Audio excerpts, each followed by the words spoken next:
Ricardo Pepi se ha convertido en el mejor jugador menor de 22 años de toda la competición de MLS. Pero la Liga ha dado a conocer una lista de 22 futbolistas. Vamos a analizarla. Esto es MLS. Comenzamos.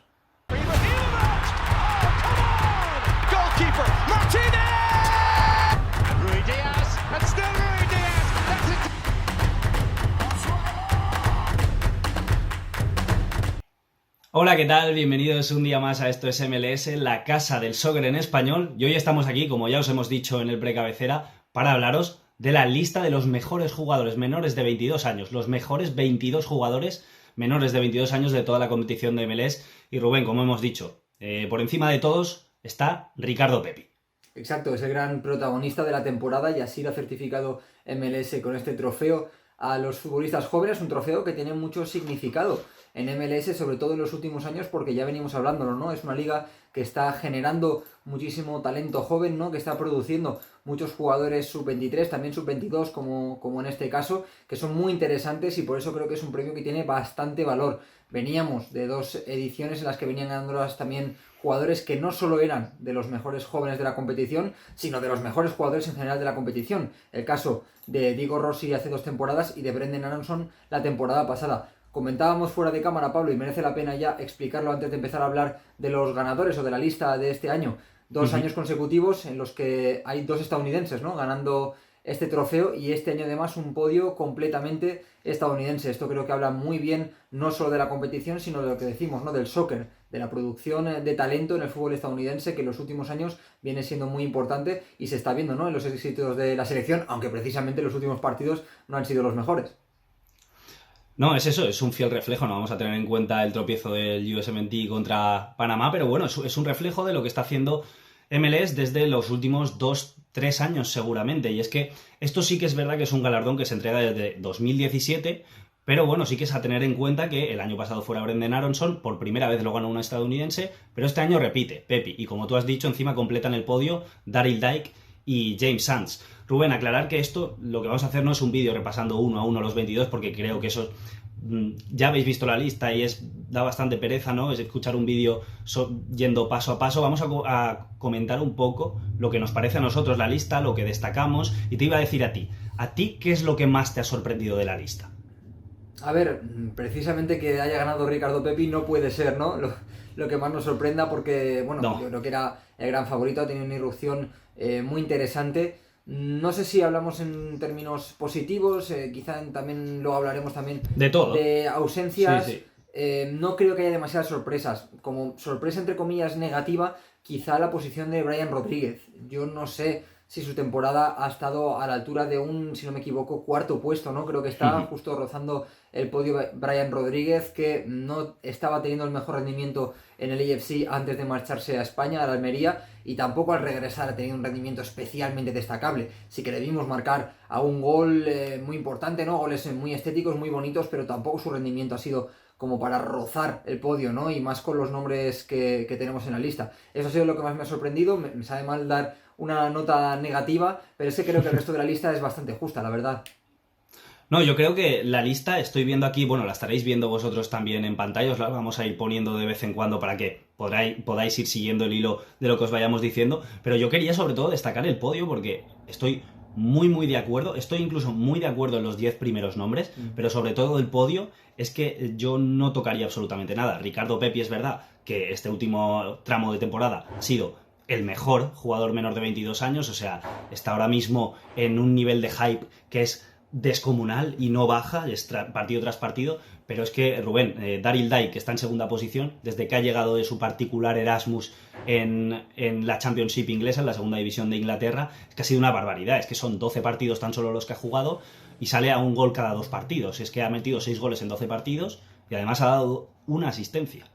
Sí, de hecho, de Dike lo que sorprende yo creo que es que aún no se lo ha llevado nadie, ¿no? Después de, Sí. lo que tú dices, ¿no? Su Erasmus en Inglaterra, había muchísimos equipos interesados. Durante este verano incluso también se habló del Everton, se habló de equipos de Premier, pero parece que nadie se ha animado, ¿no?, a dar el paso y fichar a un Dike que yo creo que ya dábamos perdido en MLS, que no esperábamos que volviera a brillar. Por suerte lo ha hecho y le ha merecido este segundo puesto. Por hablar un poquito también de Pepi, ¿no?, de ese otro delantero centro también estadounidense que ocupa el primer puesto de esta lista. yo creo que no puede sorprender a nadie. Creo que son 13 goles, si no me equivoco, esta temporada, una irrupción espectacular, solamente 18 años, además también ha debutado con la selección, con la que ha metido ya creo que son 3 o 4 goles en 2 partidos, es decir, la irrupción de Pepi esta temporada está siendo impresionante y de hecho las sensaciones que teníamos con Dique la temporada pasada creo que son más fuertes incluso en esta con el tema de Pepi. Ya se habla de muchos equipos que están interesados, muchas veces hay que ser un poquito precavido, ¿no? Y tener algo de precaución con estos rumores, ¿no? Porque quizá no siempre son demasiado acertados, pero se habla de grandes equipos, de equipos que están disputando la Champions, de grandes equipos de las ligas importantes, y yo sí que creo que este año no va a pasar, ¿no? Como con Dique la temporada pasada, y seguramente Pepi al final de la temporada abandone FC Dallas y lo perdamos de cara a la temporada que viene. El último, de hecho, Rubén, que parece, no es oficial, pero sí que es verdad que parece que hay un principio de acuerdo sobre lo que decías, con el Wolfsburgo de Alemania, un equipo Champions esta temporada, en el que, por ejemplo, coincidiría con John Anthony Brooks, uno de los pilares de la selección, y estamos hablando de nuevo, como no, de la Bundesliga. O sea, el entorno ideal, el contexto ideal para un jugador como Ricardo Pepi, que es una auténtica joya. Yo creo que hay que ser precavidos, es verdad, me parece que el Wolfsburgo es un paso enorme, pero sí que es verdad que es un paso más o menos intermedio. O sea, yo lo veo buen destino. Sí, y además Alemania, ¿no? Lo que tú dices, creo que lo comentamos en un vídeo, no recuerdo en qué vídeo fue, pero bueno, un poquito eso de que Alemania es el laboratorio, ¿no? de Europa. Lo hablamos con Héctor de la Pizarra. Exacto, ¿sí? ¿no? Que al final en Alemania es donde están surgiendo los nuevos entrenadores ¿no? jóvenes, ¿no? De la nueva escuela, donde están surgiendo también mucho talento joven. Date cuenta dónde ha recalado Haaland. También tenemos a Gio Reyna, sin ir más lejos, ahí en el Borussia Dortmund. Muchísimo talento, se apuesta mucho, ¿no? Por el talento joven y yo creo que tendría todo el sentido, ¿no? Es verdad que en Alemania se está apostando más por los futbolistas jóvenes, por los futbolistas con potencial, que en otras ligas, así que a mí no me extrañaría. Por seguir un poquito analizando la lista, y esto ya lo saco un poquito más por percepción y por opinión personal, no sé si opinas también lo mismo que yo, echo un poquito de menos, un poquito más arriba a Jesús Ferreira en la lista. Yo creo que a ver, Ricardo Pepi evidentemente ha merecido el premio, pero es que creo que... Le hace mucha sombra, ¿eh? Le hace mucha sombra a un jugadorazo, Pepi. Claro, y sabe mal, ¿no? Porque precisamente también la temporada de Ricardo Pepi en gran parte también surge de esa sociedad que tiene con Jesús Ferreira, ¿no? Con el que parece tan fácil entenderse, con el que parece tan fácil jugar, un jugador que está ayudando un montón a FC Dallas cuando quiere salir directo, a bajar balones, a descargar, a poner de cara al equipo, también asistiendo, también llegando y marcando goles, empezó como delantero, ahora está como media punta. Yo creo que es un jugador total que a mí sinceramente me hubiera gustado verlo un poquito más arriba, porque creo que gran parte del éxito de Pepi se debe, ¿no? A esa sociedad que ha formado con Jesús Ferreira. No, y lo que dices, gran parte del éxito, y eso se sostiene en estadísticas, es que gran parte de las asistencias que han llevado a Pepi a marcar esos goles vienen de Jesús Ferreira, que es un jugador que lleva 6 goles y 6 asistencias. O sea, son bastantes goles para un delantero tan joven como él, pero es que a la par las asistencias, o sea, es una barbaridad.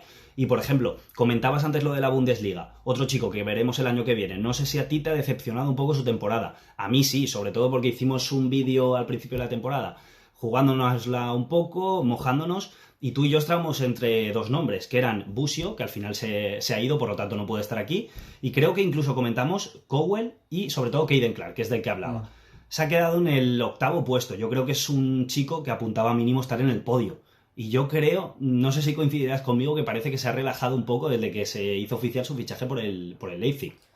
A mí me gustaría pensar que no, pero también tendría sentido y sería coherente que una vez, entre comillas, ya has conseguido el objetivo, ¿no? Que era conseguir un buen fichaje, que era conseguir dar el salto a un equipo y a una liga importante en Europa, pues tiendas un poquito a bajar la marcha, ¿no? No sé si incluso a no lesionarte, a poder llegar bien a la Bundesliga, también a competir, pero quiero pensar que no, evidentemente, ¿no? Tenía todavía una temporada por delante en Nueva York y lo que sí que es indiscutible es que ese rendimiento que vimos a principio de temporada y sobre todo también plasmado en goles, ¿no? Que al final es lo que más luce, no lo estamos viendo ahora. No sé si es una cosa normal, ¿no? Al final los jugadores también van un poquito por dinámica, sobre todo los atacantes, pero yo sinceramente creo que a principio de temporada, junto con Gianluca Busio, como comentas, yo creo que Caden Clark era gran favorito, ¿no? A ser mejor jugador joven de MLS y seguramente no ha merecido incluso estar en el podio, que es lo que comentábamos, y es una pena, ¿no? Porque el principio de temporada era bastante ilusionante.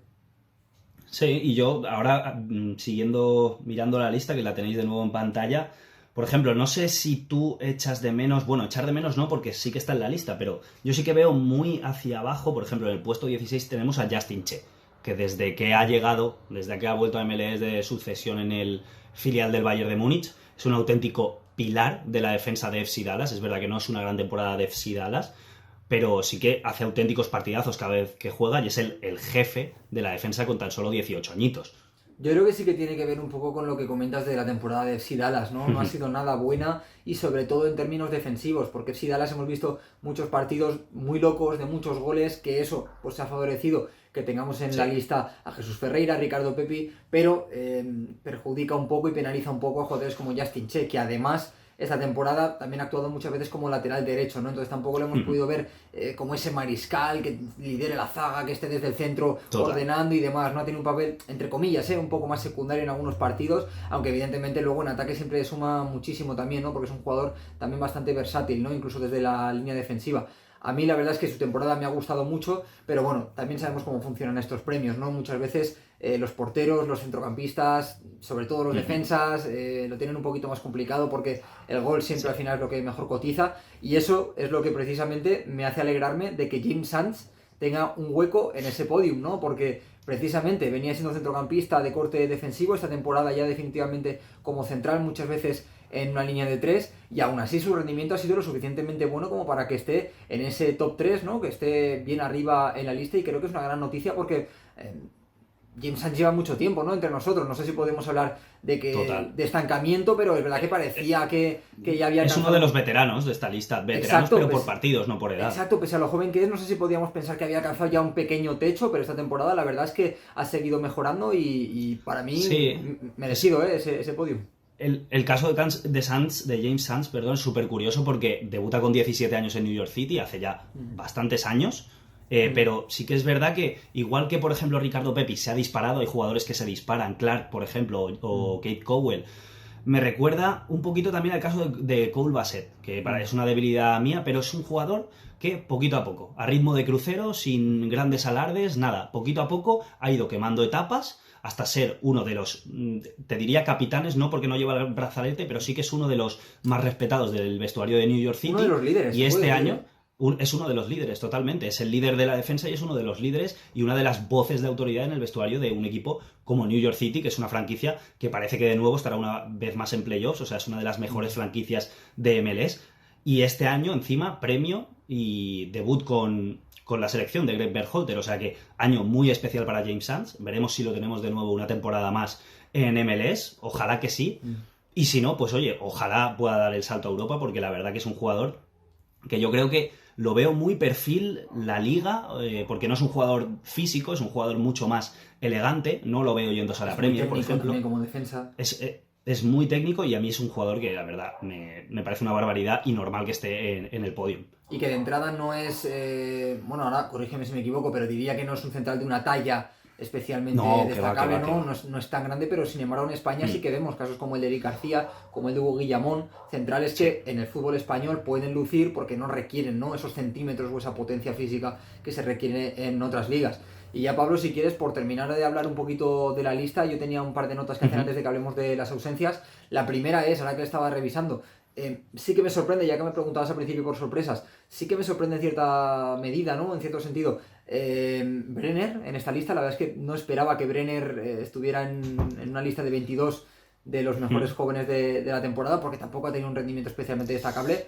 También hay que vender el producto que has fichado, claro, hay que al final fue una inversión muy importante, pero es verdad que Cincinnati tampoco da para mucho, pero me sorprende que esté en esa lista, sobre todo que esté en la posición 14 que estoy viendo aquí. Bueno, a mí me sorprende, pero bueno, sí que quería terminar de comentar esta lista antes de que entremos en las ausencias con una nota positiva, y es el tema de Paxton Pomykal. Qué bonito y qué bien que esté Paxton Pomykal, que lo hayamos recuperado y que esté en esa posición 13 precisamente en la lista, porque era una de las grandes incógnitas de la temporada. Nadie pone en duda su talento, nadie pone en duda sus condiciones, pero después de una lesión tan importante como la que tuvo, no está claro, ¿no? No hay que dar por hecho y no estaba nada claro que pudiera volver al nivel que ha vuelto. La verdad es que al final lo mismo, FC Dallas no es el mejor contexto para brillar, pero la verdad es que Pau Mikal lo ha hecho desde una posición diferente, un poquito más escorada a la banda, con más llegada quizá, participando de otra forma, ¿no? en la elaboración de FC Dallas, pero ha tenido un buen rendimiento y la verdad yo personalmente me alegro y creo que nos alegramos mucho de por tenerle en esta lista. Muchísimo, es otro de los jugadores junto a James Sam de los veteranos por partidos y debutó muy pronto con FC Dallas, pero es verdad que la lesión de un año le ha frenado muchísimo y yo personalmente tengo ganas de que vuelva a rendir al nivel de poder incluso llegar a la selección y oye, el Mundial está a 1 año y medio vista, o sea que de momento puede todavía rascar algo ahí el bueno de Paxton Pomykal. Y Rubén, si te parece, por vamos cierto, a acabar. Pablo, perdona, Sí, esto no lo hemos hablado, pero ahora repasando mentalmente la lista, diría que FC Dallas es la franquicia que más jugadores aporta, si no me equivoco. Lo cual sí, eso es verdad que no lo hemos visto. no vamos a comentarlo pero... mucho, pero tampoco nos sorprende, ¿no? Pese al nivel de FC Dallas, creo que no nos sorprende que sea el que más jugadores jóvenes aporta en esta lista. De momento así, a priori, veo cuatro. Veo cuatro y sí, totalmente. FC Dallas sigue produciendo talento, ¿no? Que es una cosa que no nos puede sorprender pese al momento que pasa la franquicia. A ver, si una franquicia tiene que ser la que más jugadores tiene en una lista de los mejores 22, sub-22 es FC Dallas. Más que nada porque la filosofía así lo acompaña. Y lo que sí que me sorprende, ahora que decías hablabas de franquicias, es que estoy viendo así a priori y no hay ninguno de la otra franquicia referencia en cuanto a esto, que es Filadelfia. Que no está Paxton Aronson, el hermano bueno de Aronson, ¿no? Porque dicen que este es mejor, si se puede decir así, imagínate. Pero no está... El bueno de los Aronson, ¿podemos decir el bueno de los Aronson? Vamos a ver, de momento sigue siendo Brendan, evidentemente, pero sí que hablan de que es mejor, pero no está aquí, no hay ninguno de Filadelfia, eso sí que me llama la atención. Sí, es verdad que quizá aún no ha tenido los minutos, ¿no? Las oportunidades que requiere un talento de su calibre, ¿no? Para estar en esta lista, pero bueno, yo estoy seguro que la de la temporada que viene estará, ¿no? Así que habrá que esperar un poquito. También, por destacar, no veo tampoco demasiado, ahora mismo no lo tengo en la cabeza, pero no veo jugadores quizá de Seattle, quizá de New England, ¿no? Que también han dominado esta temporada. Se hace un poquito raro, la verdad, la ausencia de talento joven, pero bueno, también sabemos que son plantillas que tienen su fuerza en otro tipo de activos, en otro tipo de futbolistas. Ya que hablamos de Seattle y queríamos hablar de ausencias, creo que es de recibo hablar de Totalmente. Una de las grandes ausencias, ¿no? Un jugador que pedía bastante la gente, que es Josh Atencio, que ha entrado esta temporada en Seattle, ha entrado en la rotación, digamos. La verdad es que ha tenido bastante participación, con bastante acierto, un centrocampista muy interesante y que sorprende bastante, ¿no? Que no esté en esta lista, sobre todo viendo que hay nombres, insisto, como comentábamos, como el tema de Brenner, que sí, ha sido titular indiscutible, pero quizá no ha tenido un rendimiento como delantero tan importante, ¿no? Como para estar en lista. Pero sí, la verdad es que a mí me ha sorprendido personalmente que no estuviera Josh Atencio. Sí, no, hay varias ausencias. Dices tú la de Atencio, pero por ejemplo me voy a la de John Tolkien, un central de New York Red Bulls que ha jugado prácticamente toda la temporada como titular, tiene 19 añitos, ha irrumpido esta temporada. Es verdad que la temporada de New York Red Bull está siendo malísima, sobre todo la de este último tramo de temporada de mitad para adelante. Y o jugadores, por ejemplo, como hablabas tú de Brenner, de Cincinnati, me parece mejor la temporada de Álvaro Barreal, su compañero de equipo, pero sí que es verdad lo que te he dicho, yo creo que es un poco vender el producto que al final te has gastado 13 millones, es el tercer jugador más caro de la historia de MLS, y al final MLS funciona toda como un único equipo, al final vende producto y yo creo que quieren exponer que tienen a Brenner. Sí, la marca MLS hay que cuidarla y yo quizás entienda más por ahí esa decisión. También, ya que comentabas el tema de New York Red Bull, aquí podríamos comentar el tema de Frankie Amaya. Debería ser una de las grandes ausencias en esta lista, pero es que seguramente por desgracia no lo es. Pintaba que podía ser uno de los mejores fichajes de jóvenes en esta MLS 2021, pero al final no ha tenido continuidad, de la mitad de partidos ni siquiera ha sido titular, y pese a que es un talentazo y que tendría que estar rompiéndola, la verdad es que también está dejando un poquito a deber, ¿no? Y nos sabe mal que ni siquiera podamos hablar de él como una ausencia, ¿no? En esta lista. Es que no está ni siquiera, o sea, entre los 22. Yo creo que es un jugador que sin duda tendría que estar entre los 5 si todo hubiera seguido, si el Río hubiera seguido su cauce, pero es que no está ni entre los 22 y eso me parece una auténtica barbaridad. Y yo creo que, por mencionar un par de nombres más, te diría Andrés Perea, el centrocampista de Orlando City, que llegó a debutar con la selección de Greg Berhalter, con el USMNT, y te diría Daniel Pereira, el universitario que ha debutado esta temporada con Austin. No sé yo qué más nombres te vienen a la cabeza. Yo creo que la gente, que no se confunda, porque yo cuando vi la lista me sorprendí, porque no vi ni a Tejon Buchanan ni a Mihailovic, que evidentemente entrarían en el top 3 de cabeza. Tienen 22 años, pero estamos hablando de que es sub-22 la lista. Los que tienen ya 22 años no entran. No hay ninguno en la lista que tenga 22 años. Sí, no lo hemos mencionado y creo que no hay nadie que le guste más Tejon Bucaram que a mí, ¿no? Claro, claro. O sea, que si no lo hemos mencionado es precisamente porque no entraban en lista. Es que puedes ver la lista y decir, pero vamos a ver, pero no. ¿Qué ha pasado aquí? Claro, claro. Sí, pero bueno, a ver, básicamente yo creo que es esto, ¿no? Es una lista, creo yo, bastante justa, salvo las 2 o 3 notas que hemos dado. Hay un par de ausencias que pueden ser destacadas, pero en general yo creo que lo que tenemos que quedarnos es que esta lista es un fiel reflejo de lo que está siendo MLS en los últimos años. Además, este año lo ha ganado Ricardo Pepi, seguramente la temporada que viene no lo tengamos con nosotros. La temporada pasada lo ganó Brendan Aronson, esta temporada ya no ha estado con nosotros. La otra temporada lo ganó Diego Rossi y aunque sí que lo tuvimos una temporada más, enseguida también ha volado a Europa. Es decir, yo creo que lo que marca también es un poquito la línea de la liga, que se está convirtiendo en una productora y exportadora de talento para Europa, para las grandes ligas, y creo que es algo que hay que celebrar, ¿no? Para una liga como MLS tan joven, ¿no? Y que ya está empezando a dar que hablar, ¿no? Sobre todo en gran parte gracias a estos jugadores jóvenes. A mí me gusta eso que has dicho, porque es una lista que sirve para decir, el primero es el siguiente en salir, ¿no? El siguiente en salir, el que queda primero es el siguiente en salir. Y va a pasar con Pepi. Así que expectante estoy, Rubén, a ver la del año que viene, a ver cuál es la siguiente gran exportación. Y expectantes estamos también por conocer vuestra opinión. Lo vamos a dejar aquí nosotros, dejándonos en comentarios qué os ha parecido la lista. ¿Os ha parecido justo el ganador, el podium? ¿Cómo habéis completado vosotros ese top 3? ¿Ausencias en la lista? ¿Qué os ha parecido? Dejádnoslo en comentarios, lo vamos a leer. Y nada, lo de siempre, muchas gracias por estar al otro lado. Recordaos que nos podéis dejar un like para que podamos seguir creciendo. Suscribíos al canal si no lo habéis hecho. Así os vais enterando de todos los vídeos que vamos subiendo. Y ya sabéis que si os gusta el soccer, esta es vuestra casa.